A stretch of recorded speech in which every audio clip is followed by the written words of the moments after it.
Inequality is one of the issues we deal with most on this program and in this world. It's really the scourge of our time. We have discussed it in terms of a pandemic, a crisis, and something that is continually driving apart society, literally. So today we have an extremely special guest, someone I would consider one of the great experts on this subject, someone who has studied it backwards and forwards, dissected it inside and out, the great Richard Wilkinson, and friend of the show, Arjang Jama of World Beyond Capitalism and the Zeitgeist Movement. So Arjang has a little statement prepared, and then we're going to toss it to Richard and explore perhaps one of the single most important issues of our time. I'm very excited to be here. I read Mr. Wilkinson's work way back in the day, and yeah, I'm very inspired. Just give a little briefer on him. Richard Wilkinson is a British social epidemiologist, author, advocate, and political activist. He's a professor emeritus of social epidemiology at the University of Nottingham. He's also honorary professor of epidemiology and public health at University College of London. In 2009, Richard co-founded the Equality Trust and was awarded a 2013 Silver Rose Award for championing equality and the 2014 Charles Cully Memorial Medal by the Irish Cancer Society. He's best known for his work with Kate Pickett called The Spirit Level, first published in 2009, which argues that societies with more equal distribution of incomes have better health, fewer social problems such as violence, drug abuse, teenage births, mental illness, obesity, and others, and are more cohesive than ones in which the gap between the rich and poor is greater. An ever-growing gap in income inequality in the world should be considered a serious public health threat that needs to be addressed. Explain to us, what is inequality and what forms of inequality are acceptable and which forms of inequality are dangerous and harmful to people? I think these flattering build-ups like you've just given to introduce me actually increase inequality. I start to wonder, who on earth are they talking about? It sounds quite formidable and can't be me. Yeah, Richard, this is make yourself at home, kick your shoes off. We're all equal here. We all have the same size little square in this computer. So you asked me about inequality. What we did, we looked at income differences in different countries. They differ by quite a lot. And countries like the USA and Britain are more unequal, much more unequal than the Scandinavian countries. So, although people, I suppose, since the French Revolution, have always thought of inequality as corrosive, socially corrosive and divisive, other people have disagreed with them. But now we've got the data where we can look and see how much difference inequality makes. And what we see is actually that it makes health, both physical and mental health, worse in our societies. And it also leads to more violence. If you look at homicide rates between countries, you find much higher in countries like the USA. If you look at imprisonment, the proportion of the population in prison, or if you look at measures of the strength of community life, whether people know their neighbours, join in community life, whether people trust each other or not, those things too are worse in more unequal countries. And it's a striking picture because the differences in how well more and less equal countries do are very large. There are studies which show that differences in homicide rates in the rich developed countries are 10 times as high in some countries as others. Similarly for imprisonment. And if you look at the USA has the highest obesity rates. We also found they were related to inequality. As I said, the highest imprisonment, the highest homicide rates, amongst the lowest life expectancy amongst rich developed countries, high teenage births, high drug use. And you then look at a country like one of the more equal Scandinavian countries, say Norway, Sweden, Belgium, Denmark, countries like that, and all those things are much lower. They're all problems which we know are worst in the poorest areas of our society. I mean, they have what we call social gradients. So if you look at life expectancy, it's lowest in the poorest areas. If you look at kids' maths and reading scores, educational performance, it's lowest in the poorest areas. Violence is highest. All these things have that pattern across our societies, and it's those problems that big income differences make worse amongst not just the poor, but all of us. Almost all of us. We find at least 90% of the population would do better in those terms if they lived in a more equal country. It's a striking picture. So I want to pick up on something there and sort of define what we're talking about when we're talking about inequality, because this isn't just poverty. It isn't just countries where poverty is greater. It is the difference, the relational difference between the rich and the poor. So it's the way that how much society is stretched apart, how divided we are in terms of who has access to what. I just spent a lot of time in Colombia, and there's a lot of poverty there, but there isn't in many towns and cities a glaring, obvious difference between the amount of wealth that people have, where it's in your face that there's people living in slums and there's people living in high rises. And it's that which the great James Gilligan, who we interviewed as well, highlighted is what forms this violence in society, which makes people crazy. And so I'm curious, like, what is it in the relationship between there being great wealth and being great poverty that ultimately pulls us all down? There's now so much research which actually tells us what's going on behind the inequality figures. And it's now very clear that more inequality, increases those feelings of superiority and inferiority, dominance and subordination. It makes class and status more important. It strengthens the grip of class and status on us. Um, in societies where status is very important, we all worry more about what other people think of us, how we're judged by other people. We get more twitchy and neurotic about it. It increases that idea that some people are worth so much more than others. And with that goes the insecurity about what do other people think of me? Do they think I'm a failure, useless, think I've never done anything worthwhile? And you mentioned James Gilligan and violence, and he was a prison psychiatrist for many years, spent a lot of time talking to really violent people. And he says he'd never met anyone, any case of violence, which was not triggered by people feeling looked down on, disrespected, humiliated, loss of face. And of course, if you live in a world where so much depends on status, you're going to get people feeling very sensitive to are you disrespecting them, looking at me the wrong way, all that kind of stuff. Yeah, absolutely. You made some great points. I was going to mention James Gilligan and his work, and how, yes, the feeling of like being disrespected. He always said, "Hey, the prisoners always would say the same thing. So and so dissed me. That's why I got mad and I, did this to him or did that to her." I read it. I read Mr. Gilligan's books as well, Violence and Preventing Violence, and he had actually a three-step plan on how to reduce violence. It's like primary prevention, secondary, and then tertiary. But he said the first step we have to take in order to make sure that we ensure that we have less violent societies in general is to reduce the income gap between the rich and poor.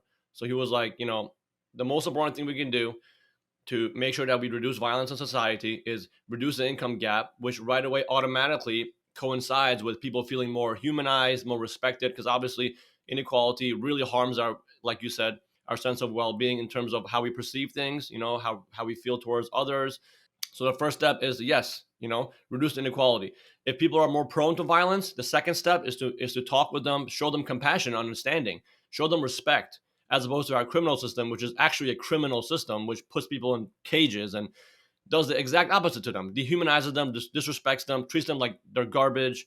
And how's that going to make anything better? it's very incredibly important that your work crosses with Mr. Gilligan's work, in that inequality is the key. Equality is the key towards healthier societies, and inequality, if you want to create a neurotic, obsessed, crazy, violent society, well, just make them unequal, and there you have it. The recipe for disaster. Yes, I very much agree with that, and I met him and got quite a lot of important leads from him, helped me think about these issues. And I suppose most people think of inequality as only mattering if it creates terrible poverty. But actually, I often say in talks that I want people to think of inequality as a social relationship. It puts us all in this sort of hierarchy, one above the other, or one below the other. And we tend to look on that hierarchy as if it was from best to worst, which of course is why low status hurts.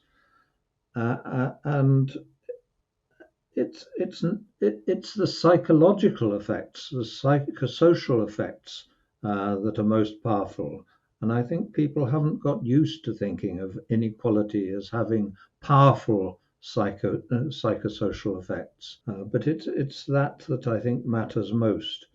Um, I sometimes mention a study, an extraordinarily interesting study of poverty in different countries, both rich countries and poorer countries like India and China, but also richer ones like Norway and Britain. And of course, poverty means quite different things in those worlds. In some, it means living in a shack with an earth floor and no sanitation at all. In others, in the rich countries, it might mean living in a two-bedroom apartment with most of the modern electronics and so on.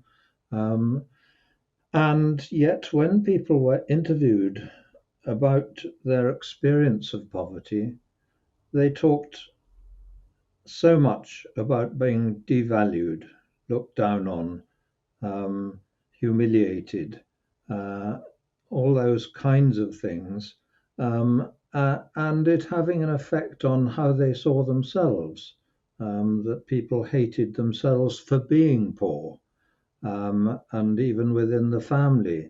Um, Husbands would be disrespected by their wives, children wouldn't have any, they'd be ashamed of their parents. Um, and it shows you that even in such very different circumstances, where poverty means such very different things materially, in both cases, rich and poor countries, what really gets to people is feeling they're at the bottom of the hierarchy, that they're disrespected, looked down on, regarded as failures. So don't slip into thinking it's just a matter of material standards and that's what affects people's health. It's the chronic stress from worrying about how you're seen and judged, which we know affects physical and mental health.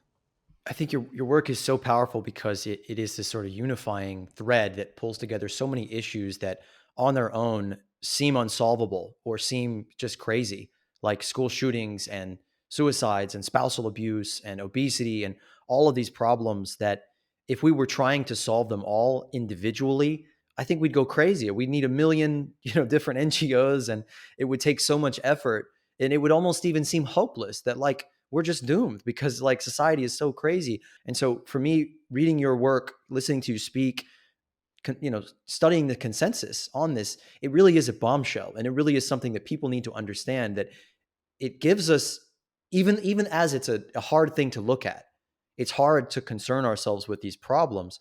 But if we see that all of these problems have this one unifying thing in common, or this root source, this root cause, if we address that root cause, then we hit all of these other cascading problems.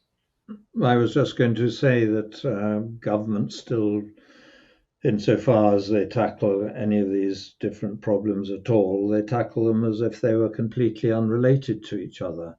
Um, and so the policies for dealing with violence are totally different from the policies of dealing with any of these other things. They don't recognize that just as they all have that same pattern of social gradients being worst in the poorest areas, they all have the pattern of being worst in more unequal countries. And it's that level you've got to act. Yeah, I was actually going to add on that.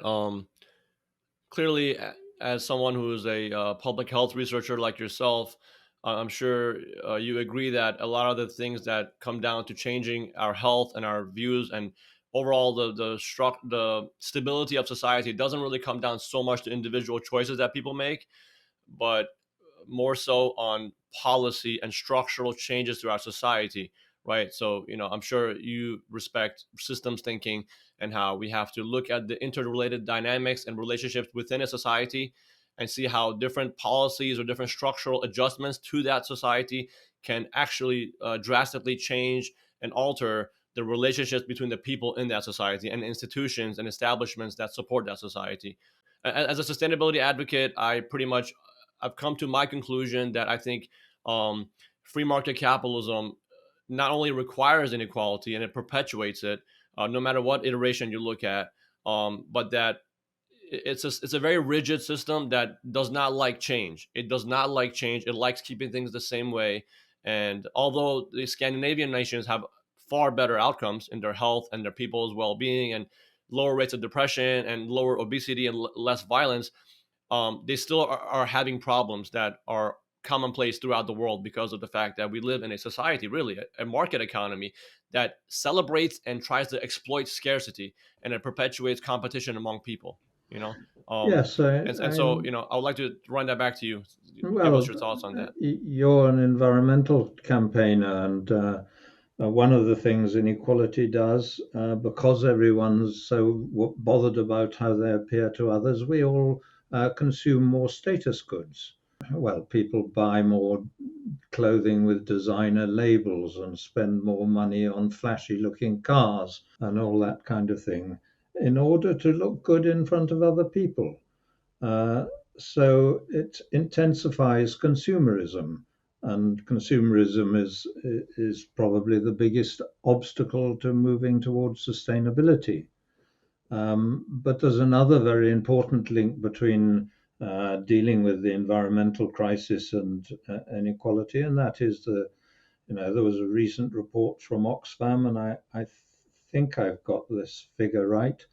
The top 1% in each country consume, at least their footprint is as big as the bottom 66%. And so we can't solve the environmental crisis or move towards sustainability unless we also solve the inequality crisis. And as you say, that capitalism is behind them both. Capitalism is at the most fundamental level to do with the market, to do with the place of money in our society, closely linked to these worries we have about status and how we're seen and judged by others. Yes, like policy is extremely important, and I would argue that the whole world is right now capitalist. It runs off of the main principles of private property, competition, and growth, and labor. Labor creating jobs, and you know, capitalism's influence is really the main problem in my view. Like, why are Scandinavian nations more sustainable in their outlooks and their behaviors? Well, because they're less, I would say, less capitalistic or less fundamentalistic in their orientation of capitalism. Whereas, like a place like the United States is like behaves through what's called the will of the market, deregulation, less government involvement. The entire argument in the United States for decades has been the same silly argument: less government, more government, less government. It just they don't seem to be able to move beyond that. And like I would argue, like you said in your book, you have some incredible charts in your book, by the way, some graphs that I looked at. Social mobility and the chance for change is less available in more unequal societies, and like that is why it's like I tell my friends all the time, I don't have much faith in the U.S. political system because it is so rigid and it's so stagnant. They don't encourage change, and if there's any change, it's so minor, it's so irrelevant that it doesn't really address the overall structural dynamics of how society functions. So yeah, I would say that yes, the more we move away from fundamentalist, fanatical free market thinking, the better society will be, and the more chance for social mobility, like you mentioned in a graph in your book, how more equal societies actually provide more opportunity for upward mobility of the poor. Well, yeah, I wanted to say that inequality isn't just a quality of income; it's a power inequality, and I think that capitalism is a way of sort of making it so that people who have capital have power. The more money you have, the more power over the structure of reality.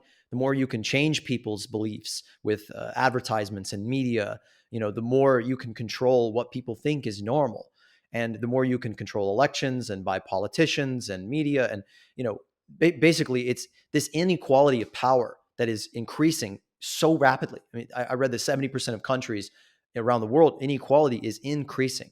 So the insanity index is going up across the board, and we're getting further and further from the ability of the people to be able to claw that power back with labor unions, with any kind of mechanisms that have worked in the past to regain power to the bottom. I would love for us to get into, in a few minutes, sort of flipping to the other side of this and exploring sort of solutions and alternatives and out system solutions and all of that good stuff. But yeah, I'm really curious. How do you conceptualize this sort of way in which this power imbalance and income inequality are really one and the same thing? Yes, I do think it's one and the same thing. I think the importance of status and to understand the effects of inequality, I often say you have to understand monkey hierarchies and the dominance behavior and the ranking systems of monkeys. It is basically the same as you see in monkeys. A monkey dominance hierarchy is a bullying hierarchy. You've got the strongest at the top and the weakest at the bottom. And if there's any doubt about who is dominant over who, there's some sort of physical test of strength. Um, and people sometimes say, look, they're quite different things. You've got power, you've got status, you've got income, and so on. And I say, no, they're all the same things. The monkeys at the top get most because they're strongest. They have first go at the food. They monopolize access to the dominant males, monopolize access to the females. And people who study, for instance, baboons like Robert Sapolsky shows how a dominant baboon will get rid of any subordinate that's in its way. So if a subordinate has found a nice bit of shade under a tree to lie in the heat of the day, the dominant will push them out and take it over. And that's power. The access to the resources is the material inequality between us. The rich have more of everything. And then the status is that amongst the monkeys, it's very important for the subordinates to know who is stronger, who's above them, and keep out of the way, because they'll get beaten up if they get in the way. And interestingly, there are studies in, for instance, civil servants working in London offices that show that a hormone called fibrinogen that clots the blood. If you get wounded, of course, you want your blood to clot fast. And the lower your status in the office hierarchy, the higher your fibrinogen levels are. It's as if our blood is reacting to a threat of the dominance, as if they were going to bite us or whatever. And of course, low status monkeys do have lots of bite marks and so on. They get a really hard time. It is, as I said, a bullying hierarchy. And so status, power, and wealth or access to resources all go together. They're not separate things. They're intimately related. Absolutely, yes. like just the example you gave is perfectly similar to our society, as our human society. How, in a very unequal society like the United States or England, if corporations view some lower, upstart trying to mess up with the political system, they'll use their power and their leverage to publish a bunch of false data about them and just character assassination and just remove them from the political scene. Just like how what happened in the United States. I mean, Bernie Sanders, not even that radical what he was saying, but look what they did. Look what the Democratic Party did to sabotage and destroy his campaign and remove him from a position of influence, and gave 225 times more coverage to some clown like Donald Trump, who just sits there and says the most nonsense, sensationalist crap that really, like, the media really helped in his election, and help in his campaign. So, like, perfect example, like, to what you said, whatever fits the social schema of the time, which is, reinforcing hierarchy, reinforcing competition and domination hierarchies, that's going to be favored. And any upstart wants to come in there, any low-level baboon wants to come in there and say, hey, this is not right how things are happening. I want a more fair distribution. I want more equality and justice among our people. They'll get bullied and beat up by the dominant. Yeah. My comparisons with the monkey hierarchies, I mean it very seriously. We always, when studying health inequalities, the big class differences in health between rich and poor, uh, we classified people, in big surveys by, I don't know, education or income or housing ownership or something like that, and we always thought that the real causes of the health inequalities were the material differences between the classes. But increasingly, when we got to know the work of people studying baboons or macaques, we found that the effects of hierarchy amongst those animals were very similar to the effects of hierarchy that we were seeing in human populations, and that uh, it wasn't simply the material things that lay behind our classification of people into status hierarchy. It was where you are in the status hierarchy itself. The status differences themselves are damaging. Yeah, I want to pick up on something there. A question that I wanted to ask you earlier, if I can kind of weave this into a question slash rant, which is my specialty, is like the birth of inequality, which is the question at the heart of David Graeber and David Wengrow's last book, The Dawn of Everything, which explores all of these societies in which maybe you could say there's some sort of gradation in society where there's some kind of leadership structure or some people have a little more than others. But overall, many times throughout human history, and I would even say through the length of human history, this has been the most sustainable, most effective shape to put society into is a more flat and horizontal structure where people are not vastly unequal, or people who, like my indigenous friends, who, they take great pride in their equality, that they are equal, that they see each other as each other instead of being against each other, instead of fighting in society, instead of this narcissistic, childish, this petty desire to be above other people, to define your success in how much you can bully and dominate other people instead of how you're all doing. First, can maybe we define what is equality? And is it attainable? Is it achievable? Is it something that has existed in the past? And is it something that can exist in the future? And also, like the propaganda that's put out by the right wingers saying that, oh, if you're talking about equality, it means we're all going to have the same haircut, all going to drive the same cars, all going to live in the same apartment, wear the same clothing. That's obviously propaganda. So we would like for you to elaborate on that. What is true equality? What is a healthy sense of equality, as opposed to what they say? We all have the same phone, same car, same books. Real Well, quick before you get into it, and I told Richard that some other folks from the show are going to be joining us, and he was like, "Hold on, other people? You're not going to put me in a debate with some conservative, are you?" And he's like, "I'm tired of those arguments." So it's like I commiserate with you that I'm sure you've been hit with these arguments and these flagrant reactions so often, so much that So in my ridiculous. work, there's nothing that is more controversial that I have to say, which, we'll get more into what we're advocating and we're talking about in the science and the reality that we explore. But we want things to be more equal. And that is it blows people's minds that that is even possible. They're more okay with telling them the reality that 5 people have more wealth than 50% of the entire United States than to suggest we could make things more equal.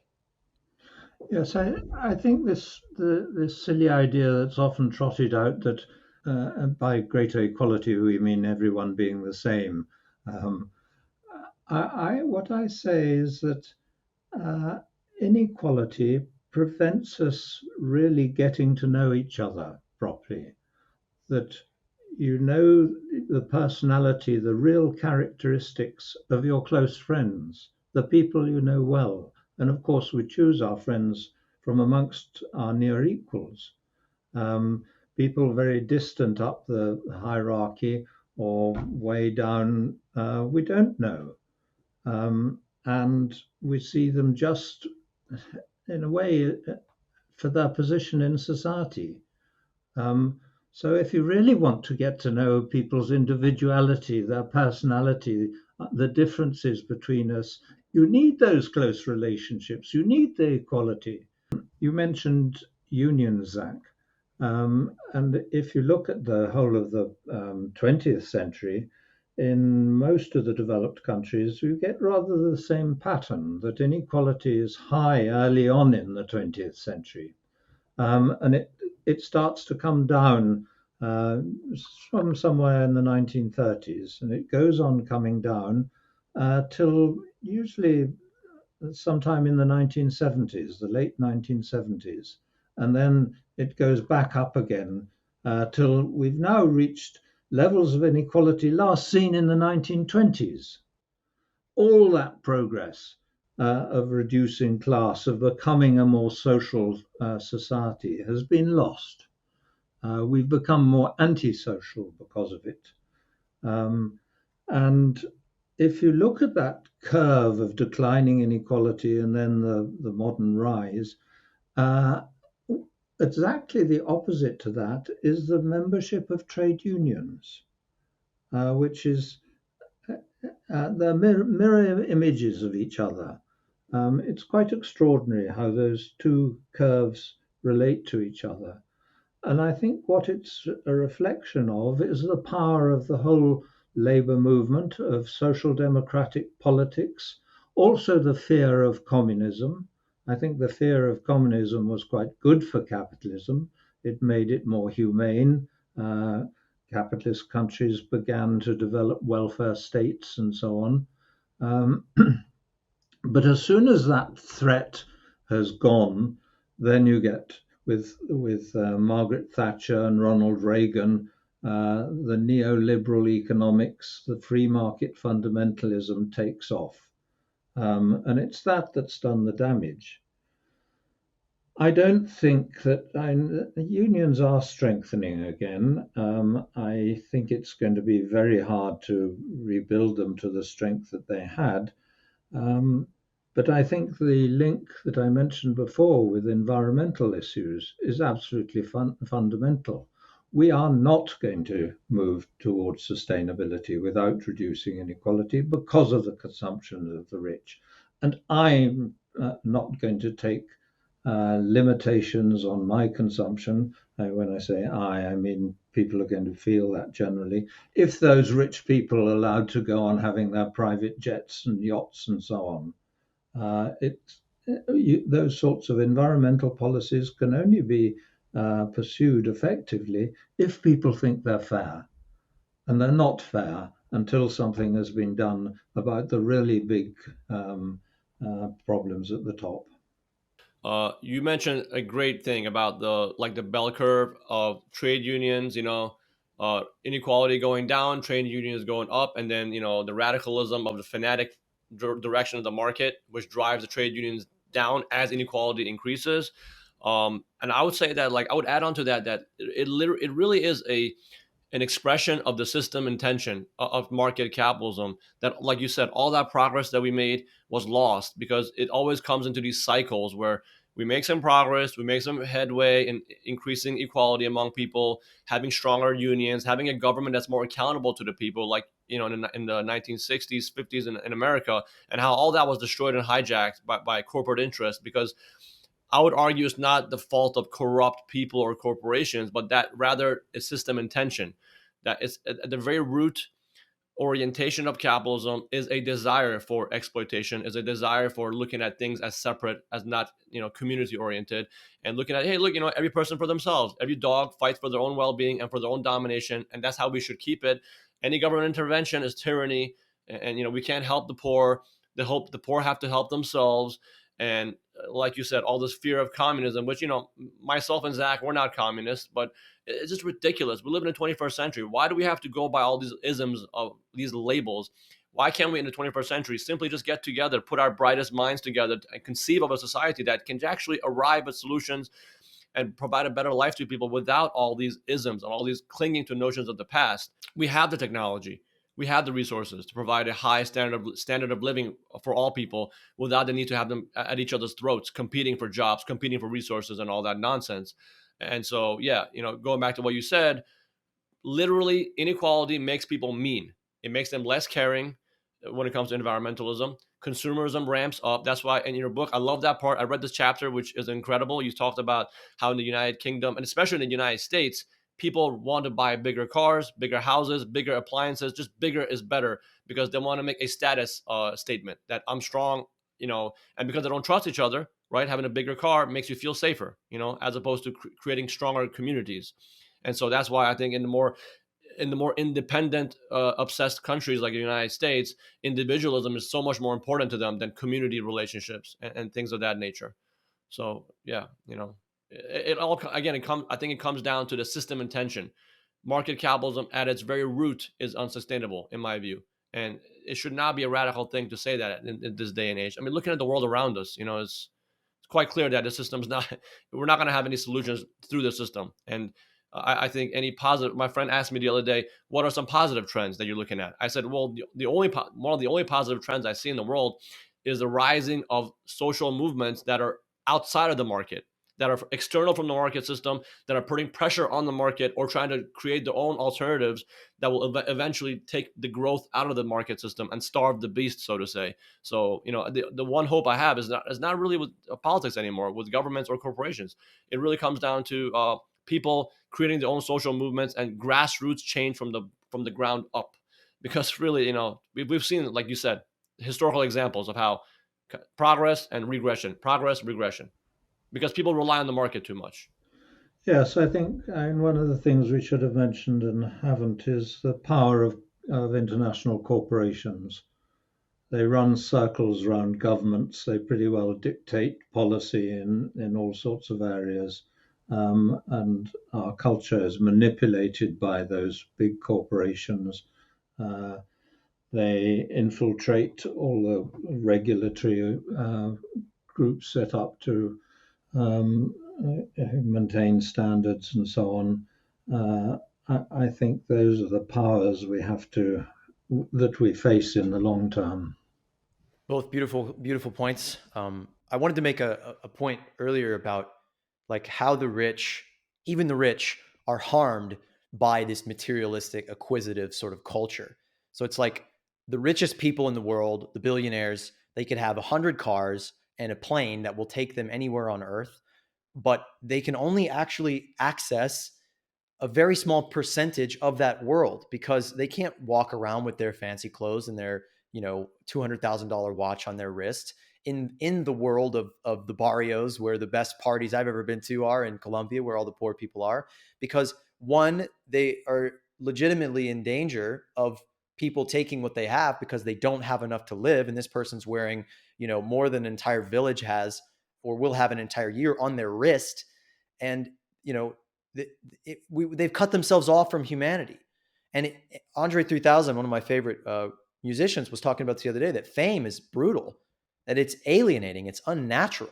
It is not natural to be so separated and cut off from your fellow humanity. And you're not able to trust. You have all these people around you that want what you have. You have to put up all these barriers and walls and physical fences and chains and security and police and prisons. And it's this destabilizing force that comes out of this disorder of this swelling tumor that gets bigger and bigger and bigger, that gets us further from us.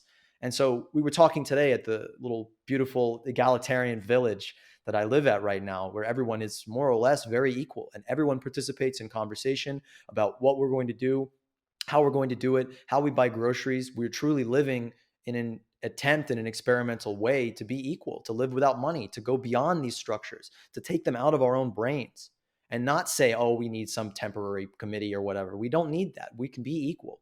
We were talking about an access economy where, if we had a system that wasn't based on I am owning and possessing all these things, but we have a library sort of economy where things are out there in the world for people to access as they need them. We're talking about yachts. We're talking about, first of all, basing our economy and our decision making on needs, not on wants, not on whimsy, not on the materialistic way that you can flex how you're better than other people by having more stuff than them, but based on what we need. And we know what humans need by and large. It fluctuates, but we were like, okay, what if someone says they need a yacht? Well, in an access economy, if the people came together and said, okay, we'd like a yacht, that would be good for our mental health and all that, you could have a really nice boat that you can access as you need it, but that boat sits for 90% of its life if you're not using it. My dad has a boat, and we were at this garage, and it was just full of boats in like storage that someone is using one time every year for one day, and then they put it in there. When we could be all accessing these things, we could all be richer. And if all people had access to education, good health, if we generally raise the bottom up, rich people, you're going to live in a world with less stupidity, with less stress, with less conflict. Your own well-being is going to improve because those people in poverty, unnaturally, are going to be getting an education and working to innovate and create a better world for us all. So ending inequality, diminishing, minimizing, whatever you want to say, creating equality, which is what we're supposed to care about here in the West, right, is better for Yeah. everybody. Yeah, Yes, I want to also add on what you said. What you are actually in, the experimental social thing that you're in, Zach, what he's in, that little village, is actually a very good example of an alternative way of living, and how when people get together and have more equality, resources are actually used more efficiently and there's less waste.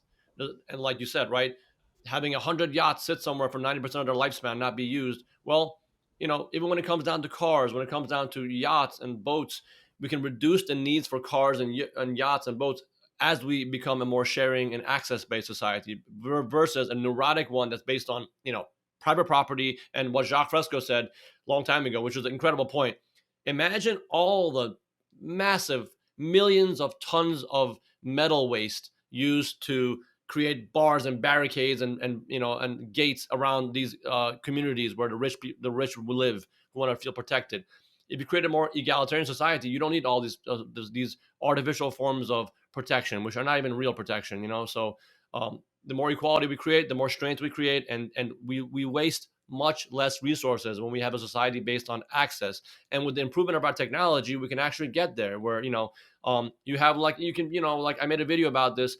You can have an app on your phone, like Uber, but you say you want to go somewhere, an automatically driven car, right, like by Google satellite, picks you up, drops you off where you need to go, and that car immediately is used to drive somebody else somewhere else. yes, No yes, driver needed, no need to store cars in your garage.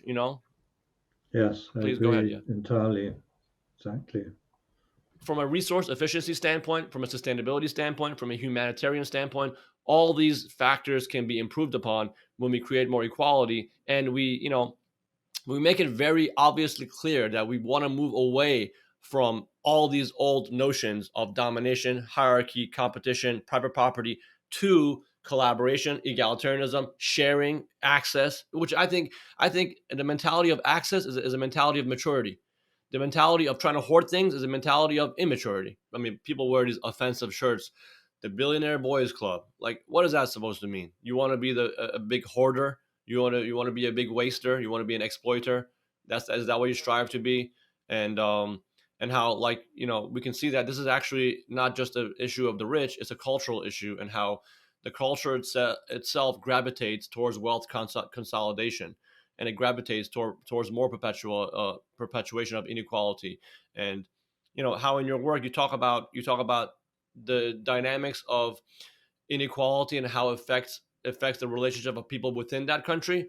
But we also have the global issue, right? A global crisis where wealthy nations exploit poor nations. So, like you said, those farmers living on the shore have to move inward or move to other areas, and there's going to be a massive refugee crisis as climate change accelerates. And a big part of this is because the global north has been exploiting the global south for decades, and looking at them like they're just dispensable to expose, and globalization, right? Like one of the major points that I'm really interested in talking about, like a big policy that can actually reduce inequality and reduce environmental harm and climate change, is bringing back the bringing back localization of production of goods and services and food for all countries, because we have the technology to do that. You can grow bananas in Norway during the winter by using the right kind of technology, indoor agriculture, but the way the market obsesses over cost saving and cost efficiency, it does not care about those things. It cares first about profits and cutting costs. And one of the best ways to cut costs and increase profits is, hey, outsource your labor. If you want strawberries for people in California, have people in Mexico do it, and just destroy their farmlands by keep doing the same traditional agricultural methods of spraying pesticide on the land because it's cheaper land. You want to buy cheaper land and cheaper labor instead of bringing it back to California and having people in California work on that, and having sophisticated systems of sustainable agriculture like permaculture and indoor vertical farms, hydroponics, aquaponics. There's so many incredible methods that can really improve our state of well-being, improve the environment, and most importantly, reduce inequality. Because globalization, the most important thing it does, it puts more it puts more money into the pockets of the wealthy. And if we want to really change things, it doesn't just come down to, in my view, just to taxes. It also comes down to societal and economic orientation, moving away from this obsession with profits and cutting costs, and moving towards more, how about public health? How about environmental well-being? Which will actually, interestingly, more environmental well-being, more public health equates to less profits. It equates to less economic growth. So that right there should be a telling factor of our main enemy is the economy itself. Well, yeah, I was just going to say that great point about the inequality between nations is ultimately driving us to world war, as well, and to the United States has bullied the global South for so long that it should be no surprise that they're rushing to join up with the BRICS nations. Yeah, I do. I want to kind of circle things back a little bit to how we bring about this change. And Richard, the sort of movement that we are working to build and weave together with all these other movements and make this a through line, make solving inequality a really crucial uh, step, a really crucial value for all of us to focus on. So we are very cynical with the state of political change, and that inequality is so great and so heavy and so prohibitive that it seems really almost impossible for our generation, especially, to believe that a political change could come and even bring back the tax rate to what it was in 1970. So getting Mark Zuckerberg to pay his taxes is going to require some sort of revolution, and I mean revolution in terms of a broad, even like global change in consciousness that pushes people to form alternative systems, to build and model other ways of organizing ourselves that break that dependence. So, what advice could you give us as somebody who's really studied this for how to look at examples and alternatives and structures that produce equality, that practice and even grow it? I think we shouldn't be too depressed by the situation, although I agree that it's hard to see signs of hope. But great upheavals have happened so unexpectedly again and again. And for my generation, it was the near revolution in France in 1968, enormous upheavals, long general strikes. General de Gaulle, the president, actually fled from Paris, fearing that he might get captured or deposed or something. And I think we also have to recognize that while the rich think that their wealth makes them more respected and looked up to, they'll go on doing it. But if they start to feel they'll be looked down on, regarded as greedy and antisocial, uh, that may make some difference. You get still occasional groups of the super rich who are actually asking for higher tax on their incomes. Um, and when Roosevelt introduced the New Deal, which redistributed income quite substantially, he sold it to the rich by saying we must reform in order to preserve. They were afraid that the Great Depression looked like the collapse of capitalism that Marxism had always predicted. So I think we must recognize that the rich won't respond unless they're at least a bit fearful of what will happen if they don't. There was a nice piece of graffiti and I think a poster, and I can't remember what demonstration, and it said, "The world is not just dying; it's being killed, and the people responsible have names and addresses." I think we have to take that sort of approach. I remember in the bank, Actually, I, that was unexpected, but beautiful. no, I it's actually Keep going. beautiful. in I the love that. banking crisis, one of the bankers in Britain who made a particular fool of himself in the inquiries after the banking crisis, the crisis of 2007 and 8, um, his car, which I don't know what it was, but something very expensive, maybe a Rolls Royce, was damaged, and people got into his garden and they carved a huge pound sign on the lawn, taking up the turf. Um, and I'm sure that things like that make people start to think maybe they're getting closer.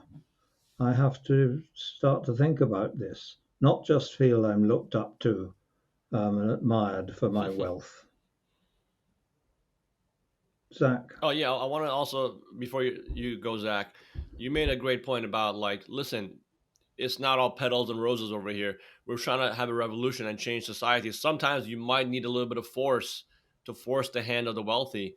And as much as we want to advocate for an ideological, a social, a cultural revolution, sometimes when the powerful, our demands are simply not heard by them, sometimes we might have to take action and make them respect our viewpoints and make them demand them to respect and hear us out. And so yeah, you know. Yeah, I just wanted to say, Richard, that we're not depressed or doomed. We're actually very action oriented. I'm very cynical about the existing systems, about the mechanisms in society that are supposed to be there to protect us, that were never really designed for that. I'm very, very cynical about that. But the more that I step outside of that and explore this vibrant, beautiful world of alternatives outside the system, of people designing and building and exploring and creating new systems that reject these premises, that say we don't have to organize our society in a pyramid. And I'm very optimistic in that because there is an equal and opposite and greater reaction being formed all over the world. That I should also like to say that as this violence against us is primarily structural, the most death in the world that is caused is by the inequalities, is by the health effects of this distance between us, this lack of money, this psychic scourge that is not enough, not enough, not enough, and the poverty and the deprivation, that our resistance and the violence, the way that we strike back is in new structures, is in creating new structures that are destructive to the corporation, not the glass window front of the Starbucks that is insured, but the actual structure of that corporation that is the feeling that we need it, that there isn't an alternative.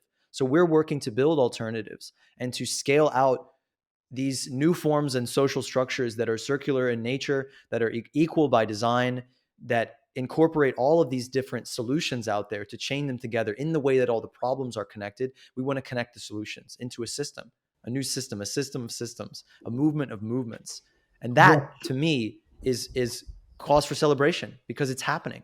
What you Yeah, say I'll also. reflects very much what I've heard people in other organizations saying, talking about a popular bottom up, creating another way of living. Yeah, like you mentioned, Zach, that's great because yes, please understand that me and Zach are like-minded in that mentality that we're not optimists, we're not pessimists, we're realists. And when we look at the trajectory of capitalism and where it's headed, it seems very unlikely that we can actually have a revolution from within the system. You know, change and pressure must be applied towards the system from people outside of it, creating alternatives and lessen our dependence on this highly unsustainable and exploitative system to help us arrive at a better alternative future. And I don't know if you're familiar with Buckminster Fuller, his famous statement saying that in order to change the existing reality, you must create an alternative one that makes the existing one obsolete. We can't go about it changing it while working within the system. We have to change. We have to create an alternative that makes the existing one obsolete. Um, a man Can called you can you tell us about the book you're writing? I um, was actually going to ask you again. What have you been working on it's a way lately? of So that's great. it's a way of reducing the stranglehold of market economy on us. I Hmm. said earlier that I Hmm. felt that That's it perfect. was almost impossible to um, stop economic growth if everyone is still trying to maximize their income and every company is trying to maximize profits and sales. That's not a good starting point for to get to sustainability. But the problem is, people think that's human nature to want to maximize everything. And yet, people have to understand that what we think is human nature is a reflection of our social structure. It's because we have market capitalism, which is driven by and works on self interest, that we see ourselves as self interested. But if you look at a hunting and gathering society with a quite different structure, they see themselves totally differently. Every society imagines that their society is the way it is because that's the way human nature is. So people in capitalist societies think that human beings are basically capitalist. We've got to understand that we've got the that causation the wrong way round. We think of ourselves as self-interested because we live in a capitalist society. We don't live in a capitalist society because we're self-interested. Um, and that starts to mean you can begin to see your way out of it. And one of the things in the book of Graeber and Wengrow, he they talk not only about the gift exchange and food sharing and so on in many egalitarian hunting and gathering societies and some of uh, the early agricultural societies, but also they talk about how it's the normal way of human interaction, the give and take, the sharing. It exists in every family. You know, we don't have accounting and money within families. It also exists within work, between work colleagues. What Graeber says is, you know, when a workman says to another, hand me the wrench, please, the bloke doesn't, he just hands it over. He doesn't say, what's in it for me if I do? Um, and Graeber actually says that this, and he calls it a basic communism. He From calls it each, everyday communism. yes, exactly. Um, and I think we have to recognize that as the basic way humans interact. I talked about monkeys earlier, and of course, the social cement between monkeys is grooming, is touch. And touch also means a lot to human beings, but the social cement between human beings is the little kindnesses we do for each other all the time, the things we give each other, the way we help each other. It's that that creates a social bond. And market capitalism and money destroy all that. Um, So that Yes, those social feelings, capital. yes, and destroy the sense of purpose in our work because the work is turned into something that's self-interested. And if you start to look at uh, things like voluntary work, uh, almost half of all Americans do some voluntary work. And they do it within this capitalist economy that tells them they're all self interested. And when you start trying to think, why do people do voluntary work there and there, but not here? And the difference, it's not about the kind of work. People will do voluntary work on very boring things like stuffing envelopes, or out on the North York moors here, there's been a lot of heavy stone breaking, making better paths with rocks across the boggy parts. And, that's almost the work that prisoners in the States used to do. And yet it's done voluntarily. And when you ask people why they do voluntary work, they say, I wanted to give something back. And that's very like the sense of indebtedness that leads to reciprocity in hunting and gathering societies. And so that there are other basic motives there under the surface. But what destroys it, and I give a lot of lectures, I do most of them for free. I When I charge is when it's a profit-making organization. I'm not going to give voluntary work to a profit-making organization. They're going to have to pay me. Um, and there are studies, for instance, of blood donors in Britain with the National Health Service, where blood has always been just given to patients, like the treatment being free. People were willing to give their blood without payment. In the States, for quite a long time, blood was bought because it was sold to patients. And again, you see the difference really between working voluntarily and working in wage labor structures uh, is the profit motive, is that structure of the organization. But as soon as it becomes a social activity, not a commercial activity, we're willing to give our time. It feels purposeful. It's a valuable contribution we want to make to the community. And yet, capitalism, private enterprise destroys those important social feelings that make us feel purposeful and connected to the society we live in. I was just gonna say I can't wait to read this book. That we're so we're digging in the same sandbox, Richard. That this is what we Good. explore. Every single episode of this show, we're exploring this reality of what money does to us, of what this coercive, control based society that's based on these very arbitrary hierarchies and false myths of who we are and where we came from and where we're going that keep us going. I think the quick little factoid. I think Michelle Bowens said this in a video that people working for most companies is like 1 in 5 or 1 in 10 that would do the job they're doing if they weren't getting paid. Whereas people who were volunteering, 100% of them would.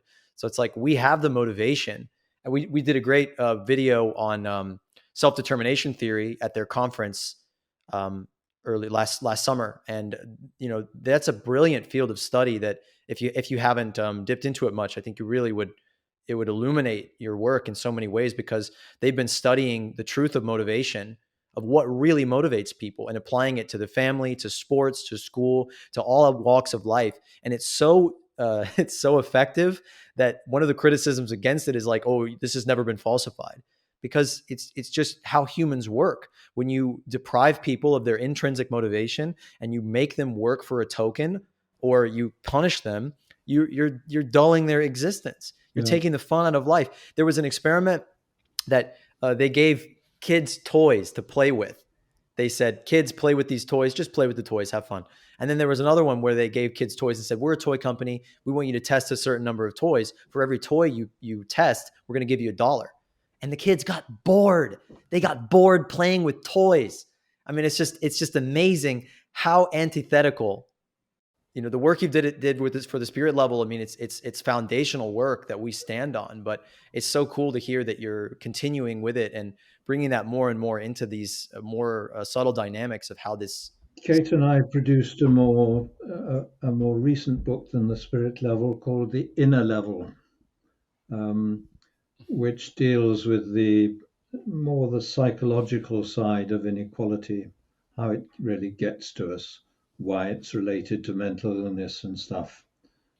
Yeah, and the points you made regarding incentive structures, it's so relevant because there's a lot of research that me and Zach have looked at that shows that we humans feel more rewarded, not from external rewards, but rather from the intrinsic motivation to want to help others and feel like we're making an impact and making a difference in Yeah. other people's lives.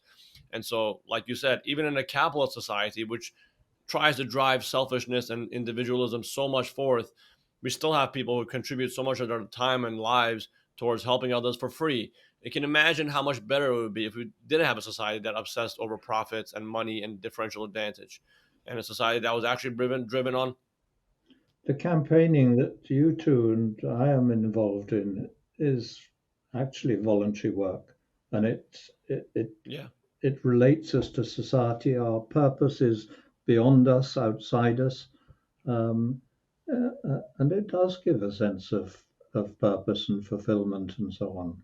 And that's what all work should do.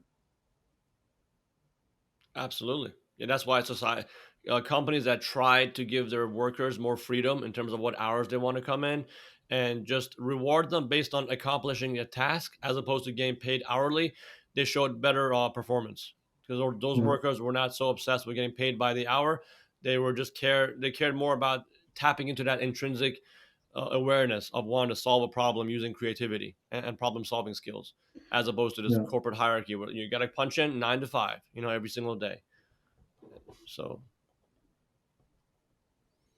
Yeah, I think that this is such a powerful idea of inequality that it pervades everything. I mean, it's like, I think Jordan Peterson or someone said, like, hierarchy and inequality is embedded in the fabric of space and time. Like it seems so impossible to avoid when it's just such a disorder. It's just such a sad thing that we're so distant from each other that we can't connect and recognize that, yes, we're all different, but no, Zach, you're it's wrong this. because lobsters had hierarchy. Lobsters had hierarchy, so we have to have hierarchy. But it's that we've graded society on this steepness based on one very particular game, and that game has nothing to do really with true merit, true greatness. And if we give people access to the needs to meet their needs, really to meet their needs, mm, we're going to see such an explosive increase in the differences between people. We have this society where everybody's so afraid of being judged, of being seen as different, that they suppress themselves. They hide themselves in a suit and tie or in a box, or they hide away every aspect of themselves until they get home. And then they, I don't know, blast it out in weird forms and pornography and shooting people. And it just becomes a disease. Our own individuality becomes a disease because we suppress it, because we can't feel like we can be ourselves, because it's so competitive. And we had to, so and so is rich and he has 5 cars, or he dresses like this, so I need to as well to get ahead. And this is just, we're doing violence to our own individuality and the differences between us, the yeah, inequalities. One of the statistics you gave that is so powerful is that the ability for people to work their way out of poverty goes down in more unequal societies. Where, like, there's that great clip that Arjun, you sent me of that dude from Shark Tank, and he's on this TV show, and she on a news show, and she's like, I she's the celebrate newscaster's. capitalism. That's great She, news. You know, she go she ahead. goes, she's like Oxfam report says that the 1% of the population has more wealth than 99%, and he's like, I think it's great. It gives It's everybody their motivation fantastic. to It's pull themselves fantastic, up. is what he said. mm, Fantastic is what he like. It gives an example of all the poor to look up to the rich and want to be like us. And the lady was mm. like, "Those people don't have food. They don't have socks to wear. Like, what are you talking about?" She was just like ridiculing him. Yeah. Yeah, I'll just toss it back to you, Richard. I'll just say, first of all, you're welcome back on the show anytime. Anytime you want to talk about something, would love for you to come out when your book comes out. If you feel a burning desire to come and share some of the insights that have come through the book before the book comes out, you have this show as Mi Casa Su Casa.